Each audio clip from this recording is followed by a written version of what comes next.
Hey, thanks for checking out the video. In this one, I'm going to do a quick unboxing of the SONY A-Series E20mm f.28 pancake lens. And it's called a pancake lens because it's small. Let me see. I also have this other lens. Let me zoom out a little bit.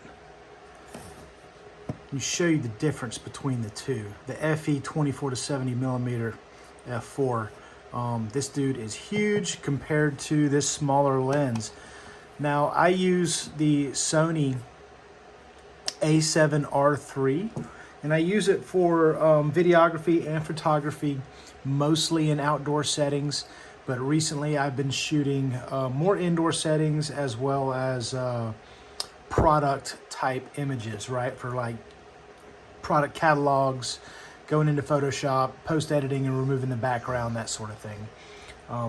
So this lens is not quite ideal for some of that work, so I went ahead and picked up a smaller lens, the E20mm, and we're going to do a quick unboxing on it today in this video.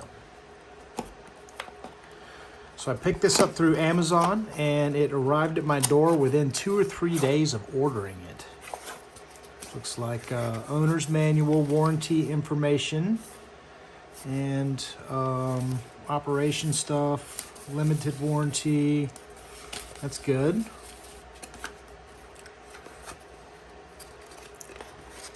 But yeah, it arrived 2 or 3 days after I ordered. I was really pleased with how fast the shipping came in. Let me give you a side-by-side comparison of these two lenses here in just a minute. So there it is, and the reason they call it a pancake lens is because it's much smaller than a lot of other lenses. And this is going to be not great for faraway shots, but it's really going to be good for up-close shots, indoor shot. This is a wide-angle lens. You can see it has a bit of a lens cover there, and if you want to take that off, like if you're indoors, if you're outdoors, you probably want to shoot with the hood on. But if you're indoors, you can take that off, let more light into the lens.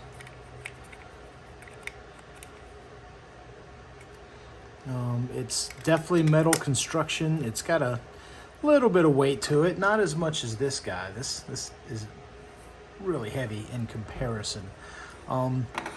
But this is going to add versatility to my A7R3 instead of primarily just using the outdoor bigger lens. This guy is going to let me do a lot of macro photography, point and shoot type stuff, wide angle stuff, and it's going to give me a bit of a different, well, let's just say, add to the diversity of the content that I can get. There we go, and that's tight fit too. So as you can see, it's way smaller than that's going to be for me doing a lot of outdoor photography. You know, this is going to be really easy to carry along and get those macro shots of rivers and water and plants and products being used, that sort of thing in the hand, while still allowing the longer shots for, you know, video, that sort of thing. Both these should be great for video. We'll give you a quick demonstration on how that works real quick. We'll pull the lens cap off. This comes off. And you can manually focus with this ring right here. That feels really smooth. That's going to allow you to manually focus. Put that back on, put the cap back on, and we're good to go. So yeah, totally happy with the purchase so far. I'm going to shoot it, make some sample videos and some sample images that I use with this pancake lens, and I will load that up to Amazon next. So thanks for checking out the video. I hope this helps you out. Take care.